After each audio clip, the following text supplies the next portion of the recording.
Olá e boas-vindas a mais uma análise detalhada. Hoje a gente vai dar um mergulho fascinante no ciclo de vida de um contrato de trabalho, claro, pelas lentes da legislação brasileira.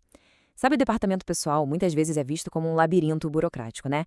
Mas entender a base jurídica de tudo isso muda o jogo na hora de gerir talentos e, com certeza, evita dores de cabeça monumentais para qualquer organização. Então, bora lá! Para começar, eu quero jogar uma pergunta crucial aqui para a gente pensar.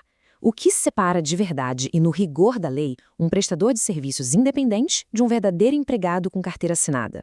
Parece simples, mas essa questão desafia muita coisa que a gente assume como a verdade e define, logo no dia zero, todo o tamanho do risco e das responsabilidades na gestão de pessoas.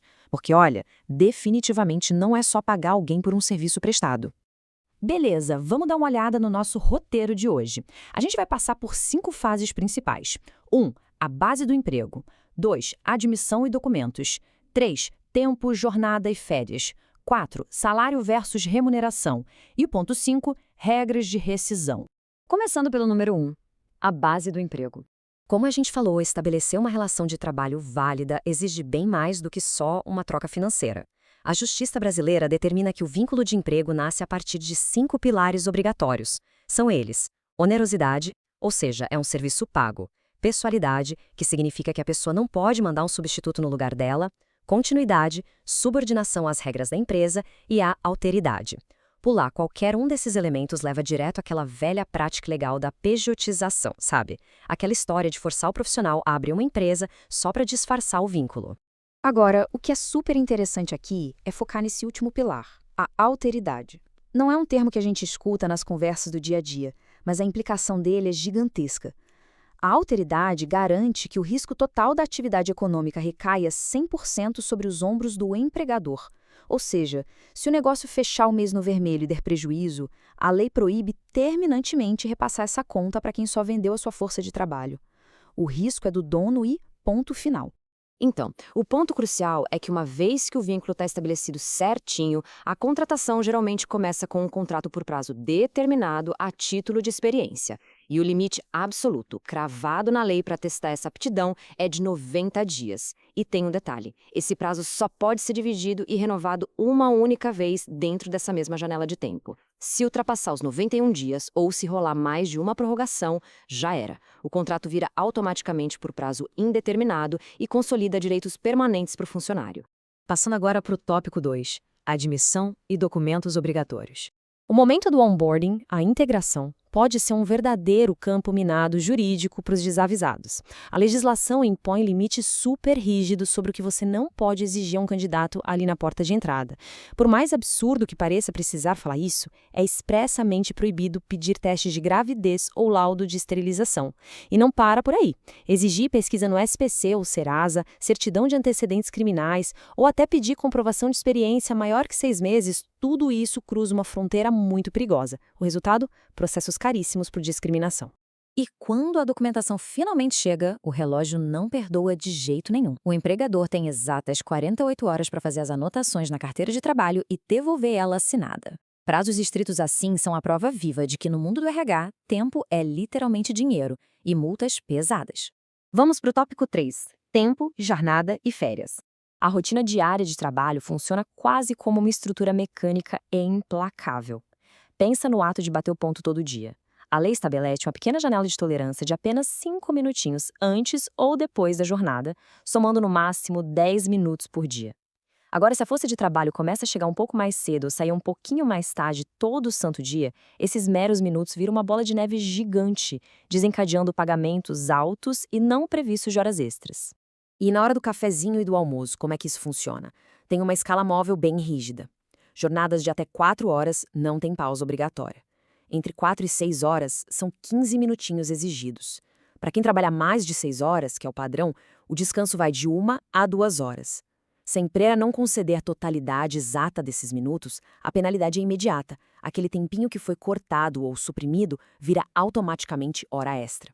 Mapeando agora a melhor parte do ano, o ciclo das férias. Só que elas seguem uma cronologia estrita. Primeiro vem o período aquisitivo, que são aqueles 12 meses de trabalho onde o benefício é conquistado suor a suor. Cumprida essa fase, abre-se o período concessivo, que é a janela legal de mais 12 meses onde a empresa precisa liberar o descanso. Se bobear e atrasar essa liberação, a punição é automática e dolorosa para o caixa da empresa. Tem que pagar as férias em dobro. E isso ilustra de forma brilhante como as coisas estão conectadas, porque as faltas afetam direto esse calendário. Faltar sem justificativa médica durante aquele primeiro período encolhe matematicamente o seu direito padrão de 30 dias. Se juntar de 6 a 14 faltas, as férias já caem para 24 dias. E a erosão é implacável. Quanto mais falta injustificada no histórico, menos tempo de sombra e água fresca. É uma conta exata. Seguindo em frente, ponto 4, salário versus remuneração. Chegou o dia do pagamento e aqui a gente precisa desmistificar dois termos financeiros que o pessoal vive confundindo. Salário representa pura e simplesmente aquela base fixa que foi combinada pelo trabalho regular. Já a remuneração é o guarda-chuva maior, é o pacote total que abraça o salário base, mas também puxa para dentro as horas extras, os bônus, os adicionais de insalubridade ou periculosidade. Separar cada fatia dessa no olelite é o que garante a transparência. Ignorar essas definições abre a porta para uma armadilha que no jargão jurídico a gente chama de salário complessivo. Essa é uma prática super nociva e totalmente nula perante a justiça, de pagar tudo no montante global único. Sabe quando a empresa lança um valor final fechado e não detalha quanto ali é de hora extra, gratificação ou descanso semanal remunerado? Pois é, a lei interpreta que esses benefícios não foram pagos. O risco real disso é a empresa ter que arcar novamente com tudo isso lá no futuro, só que em dobro. E, por fim, o tópico 5, regras de rescisão. Quando o ciclo profissional termina, a gente entra num terreno bem delicado onde a legislação e o poder se entrelaçam. De um lado, tem a rescisão indireta, um cenário incrivelmente hostil, onde, na prática, é o colaborador que aciona a justiça e demite a empresa por falhas muito severas que ela cometeu. Em contraste direto, a gente tem a rescisão por comum acordo. Essa foi criada lá na reforma de 2017 e viabiliza um encerramento colaborativo, rachando a multa e liberando os fundos de um jeito pacífico, quando as duas partes concordam que é hora do desligamento. Mas e quando é necessária uma punição patronal severa, a famosa rescisão por justa causa? Nesses casos, o poder disciplinar da empresa tem que agir com muita precisão e proporcionalidade e tem que ser na hora. Ninguém toma uma justa causa por motivos triviais. A lei exige atos muito sérios para justificar isso, coisas como fraudes de improbidade, desrespeitos diretos que configuram insubordinação grave, chegar embriagado de forma contínua no trabalho, o abandono flagrante do emprego, ou até vender e vazar segredos estratégicos. São atitudes destrutivas que encerram a relação de forma sumária. Depois de passar por todas essas engrenagens, desde lá da origem do vínculo até as regras super austeras de rompimento do contrato, a gente fecha essa análise deixando uma pergunta para provocar a reflexão. Será que esse atual e rígido equilíbrio legal entre o poder de punir de quem contrata e a proteção da dignidade de quem trabalha realmente consegue moldar um ambiente organizacional justo na nossa modernidade? Pensar sobre o impacto de toda essa estrutura legal não é só para fugir de passivos e processos, mas é sobre abrir caminho para uma cultura organizacional de fato mais ética e segura. Fica aqui o nosso convite à reflexão e a gente se vê no nosso próximo estudo. Até lá!